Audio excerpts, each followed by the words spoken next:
කාලය හරහා ගමන් කිරීම චිත්‍රපටි වලට පමණක් සීමා වූ හීනයක්. ඔබට පුළුවන් ද අනාගතයට ගිහින් ඔබේ ඥාතීන් හම්බ වෙන්න.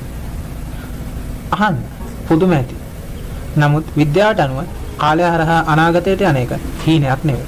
ඇත්තටම කරන්න පුළුවන් දෙයක්. අපි බලමු ඇල්බර්ට් අයින්ස්ටයින්ගේ මේ ගැන කියපු අරුම පුදුම හිතෙන විද්‍යාව මොකක්ද කියලා. මේ වීඩියෝ සමග එකතු වෙන්න. කාලය හැමෝටම එක සමානද? අපි හැමෝම හිතන්නේ කාලය කියන්නේ ගංගාවක් වගේ එකම වේගයකින් ගලාගෙන යන දෙයක් කියලා. හැබැයි 1905 අයින්ස්ටයින් ඒක බොරු කියලා ඔප්පු කරා. ඔහුගේ සාපේක්ෂතාවාදය මගින් පෙන්වා දී ඇති ඔබ ගමන් කරන වේගය සහ ඔබ සිටින තැන ගුරුත්වාකර්ෂණය අනුව කාලය ගෙන විදිය වෙනස් වෙනවා කියලා ඔහු ඔප්පු කරලා පෙන්නලා තියෙනවා. මේකට තමයි අපි කාල විස්තරය කියලා කියන්නේ. අධික වේගයෙන් ගියොත් වයසට යන්නේ නැද්ද? මේක තේරුම ගන්න හොඳම උදාහරණය තමයි නිවුන් සහෝදරයන්ගේ තර්කය. හිතන්න නිවුන් සහෝදරයෝ දෙන්නෙක් ඉන්නවා කියලා. එක්කෙනෙක් මේ ලෝකෙ ඉද්දි අනිත් කෙනා ආලෝකයේ වේගයට වඩා ඉතා ආසන්න වේගයකින් යන රොකට්ටුවක අවුරුදු 5ක් අභ්‍යවකාශයේ ගමන් කරනවා. ඔහු නැවතත් ගියපු තැනටම එද්දි ඔහුට වයස අවුරුදු 5ක් විතරයි ගෙවිලා තියෙන්නේ. නමුත් පෘථිවියේ ඉඳපු ඔහුගේ නිවුන් සහෝදරයා අවුරුදු 50ක් විතර වයසට ගිහින් තියෙන පුළුවන්. ඒ කියන්නේ වැඩි වේගයකින් ගමන් කරපු සහෝදරයාට කාලය ගෙවිලා තියෙන්නේ ඉතාමත් අඩු වේගයකින්. ගුරුත්වාකර්ෂණය සහ කාලය.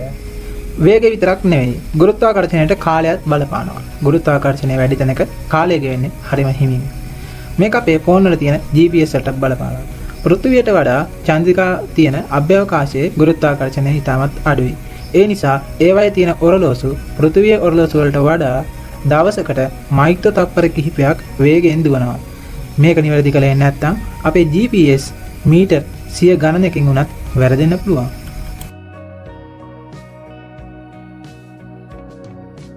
කළු කුහරය සහ කාලය.